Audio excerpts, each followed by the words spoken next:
नमस्कार। दिन भर की बड़ी खबरों में आपका स्वागत है। मैं हूं प्रिया और आइए नजर डालते हैं अब तक की कुछ मुख्य खबरों पर। सबसे पहली खबर, राजस्थान में विधानसभा चुनाव के लिए सुबह 7 बजे से मतदान शुरू हो चुका है। इस बीच राजस्थान के मुख्यमंत्री अशोक गहलोत ने प्रदेश में एक बार फिर से कांग्रेस की सरकार बनने का दावा किया है।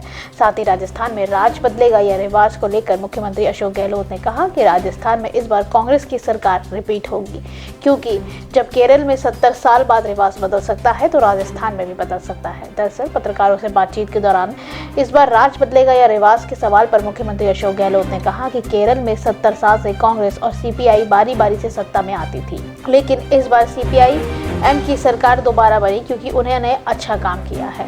ऐसे ही लोग समझते हैं। कोविड के दौरान हमने अद्भुत काम किया है। हमारे भीलवाड़ा मॉडल के अंतर्राष्ट्रीय स्तर पर पहुंचकर चर्चा हुई है। अगर हम देखें लोगों की मूड तो ये समझ आता है। उन्होंने हमारा शासन और योजनाएं पसंद आई हैं। राजस्थान के सीएम अशोक गहलोत ने आगे कहा कि मैं लोगों से अपील करना चाहता हूं कि हमने राज्य के हित के अनुरूप जो कल्याणकारी योजनाएं शुरू की थी, हम उन योजनाओं को तभी मजबूत कर सकते हैं जब आप हमारी सरकार दोबारा बनाएंगे। वहीं अगर बीजेपी सत्ता में आई तो उन योजनाओं को बंद कर दिया जाएगा। हम अपनी मौजूदा योजनाओं को मजबूत करना चाहते हैं और इस बार दी गई गारंटी को पूरा करना चाहते हैं। अगली खबर, प्रदेश में वर्ष में 5 दिवसीय मांस रहित मीट फ्री डे घोषित कर दिए हैं। इनमें साधु टीएल वासनी के जन्मदिन पर 25 नवंबर को भी प्रदेश में पशु वधशालाओं और मांस की दुकानों को बंद रखे जाने का फैसला किया गया है। इस संबंध में जारी शासनादेश में कहा गया है कि महापुरुषों और अहिंसा के सिद्धांत का प्रतिपादन करने वाले युग पुरुषों के जन्म दिवस और कुछ प्रमुख धार्मिक पर्वों को अभय व अहिंसा के दिवस के रूप में मनाया जाता है। इस तहत महावीर जयंती, बुद्ध जयंती, गांधी जयंती, साधु टीएल वासनी और शिवरात्रि के महापर्व पर प्रदेश में स्थानीय निकायों में स्थित पशु वधशालाओं और गोश्त के दुकानों पर बंद रखने के जाने के निर्देश समय समय पर जारी किए गए हैं।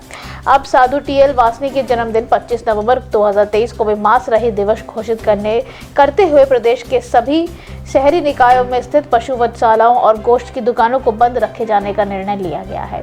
उधर उत्तर प्रदेश सिंधी अकादमी के नानक चंद लखमानी, सिंधु सभा के अध्यक्ष अशोक मोतियानी, महामंत्री श्याम कृष्णानी, मेला कमेटी के अध्यक्ष अशोक चंदवानी, महामंत्री रतन मेघनानी, सुरेश बलछानी सहित तमाम लोगों ने इस पर मुख्यमंत्री योगी आदित्यनाथ का आभार व्यक्त किया है।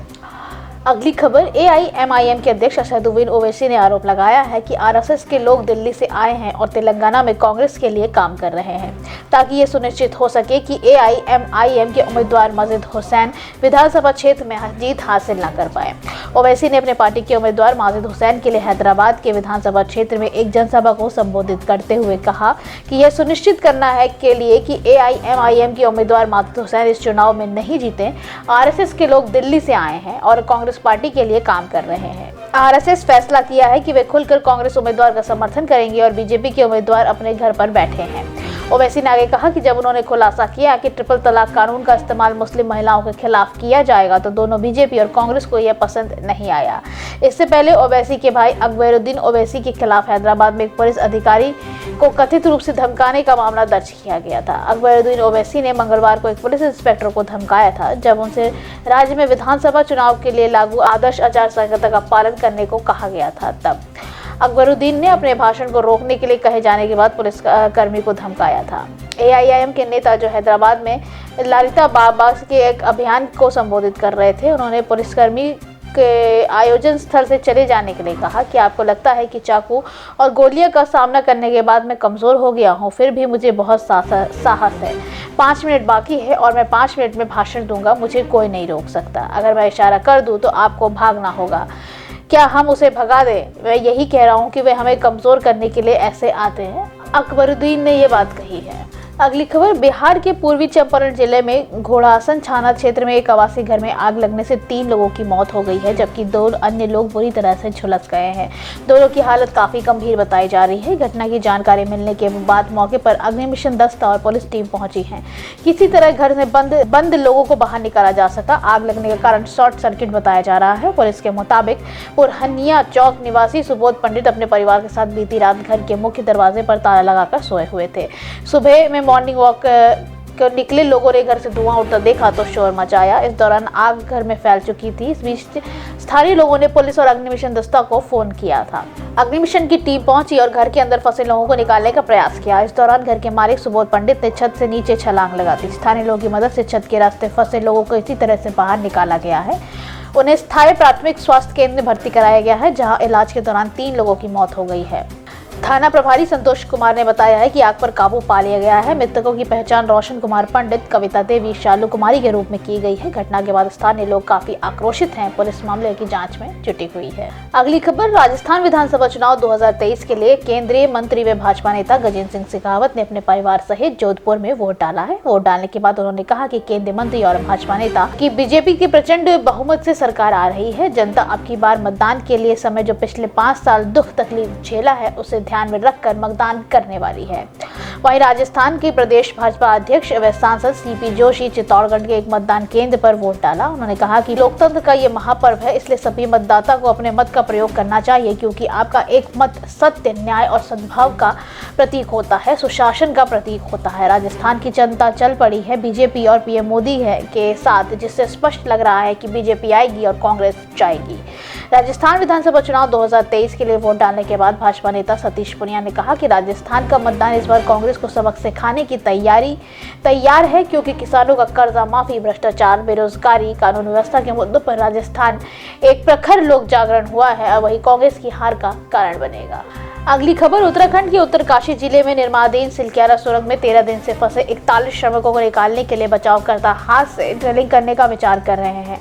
ऑगर मशीन से ड्रिलिंग के दौरान बार-बार आ रही बाधाओं के कारण यह कदम उठाया जा रहा है। सुरंग में ढहे हिस्से में शुक्रवार को रात में ड्रिलिंग रोकनी पड़ी थी। इससे पहले 800 मिलीमीटर चौड़े इस्पात के पाइप का 46.8 मीटर हिस्सा ड्रिल किए गए मार्ग से धकेल दिया गया था।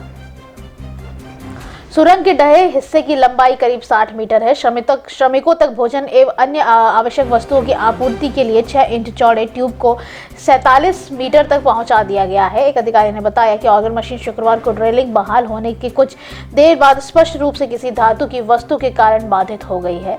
इससे एक दिन पहले अधिकारियों ने ऑगर मशीन की तकनीकी गड़बड़ियों के कारण बचाव कार्य को रोकना पड़ा था। उन्होंने कहा कि लगातार आ रही बाधाओं के कारण ऑगर मशीन से ड्रिलिंग और मलबे के बीच इस्पात का पाइप लाइन डालने का काम आगे नहीं बढ़ पा रहा है। श्रमिकों को इस पाइप से बाहर निकालने की योजना है। अधिकारी ने बताया कि ऐसे में हाथ से ड्रिलिंग करने का विचार किया जा रहा है, लेकिन समय अधिक लगता है। हाथ से ड्रिलिंग के विकल्प पर विचार करने की एक अच्छी खबर है। इससे श्रमिकों को बाहर निकालने की संभावना काफी बढ़ती जा रही है। हालांकि यह प्रक्रिया में अधिक समय लेने वाली है, इसलिए बचाव कर्मी को धैर्य रखते हुए काम करना होगा। श्रमिकों के रिश्तेदारों के लिए एक बड़ी राहत है कि उन्हें परिजनों के लिए उम्मीद की कारण दिखाई है। उन्हें उम्मीद है कि जल्द से जल्द उनके परिजन सुरक्षित बाहर निकाल लिए जाएंगे। अगली खबर, राजस्थान में चुनाव है। हर पार्टी अपनी तरफ से जनता को लुभाने में लगी है, चाहे वह वसुंधरा राजे हो या अशोक गहलोत, हर कोई दावे किए जा रहा है। अब कांग्रेस अध्यक्ष मल्लिकार्जुन खड़गे ने पार्टी के पूर्व अध्यक्ष राहुल गांधी और पार्टी महासचिव प्रियंका गांधी वाड्रा ने राजस्थान विधानसभा चुनाव के लिए शनिवार को वोटर्स में बड़ी संख्या में मतदान करने और विकास की गारंटी को चुनने की अपील की है। खड़गे ने सोशल मीडिया मंच एक्स पर लिखा कि बचत, राहत, बढ़त और सपनों की ऊंची उड़ान, कल्याणकारी योजनाओं से लाभान्वित जनता चुनेगी केवल राजस्थान की जागरूक जनता को मालूम है कि उन्हें एक बहुमूल्य वोट उनकी खुशहाली की गारंटी है। उन्होंने कहा कि महान वीरों की धरा व सामाजिक एकता के प्रतीक राजस्थान की जनता से अनुरोध है कि मतदान अवश्य करें। ये सोचें कि आपके सुधरते जीवन में कोई रुकावट ना आए। कांग्रेस अध्यक्ष ने युवाओं को पहली बार वोट डालने वाले नागरिकों से मतदान जरूर देने की अपील भी करी है। उन्होंने कहा कि सामाजिक सुरक्षा को चुने, आर्थिक सशक्तिकरण को चुने, समृद्धि और विकास की गारंटी को ही चुने। तो वहीं राहुल गांधी ने भी अपने एक्स पर लिखा कि राजस्थान चुनेगा मुफ्त इलाज, राजस्थान चुनेगा सस्ता गैस सिलेंडर, राजस्थान चुनेगा ब्याज मुक्त कृषि कर्ज, राजस्थान चुनेगा अंग्रेजी शिक्षा, राजस्थान चुनेगा पुरानी पेंशन योजना, राजस्थान चुनेगा जाति जनगणना। उन्होंने मतदाताओं से बड़ी संख्या में मतदान करने की अपील करने के लिए कहा है और कहा है कि चुनिए जनता की हितकारी गारंटी वाली कांग्रेस सरकार। आज के लिए बस इतना ही। बाकी खबरें जानने के लिए देखते रहिए द पब्लिक इंडिया। धन्यवाद।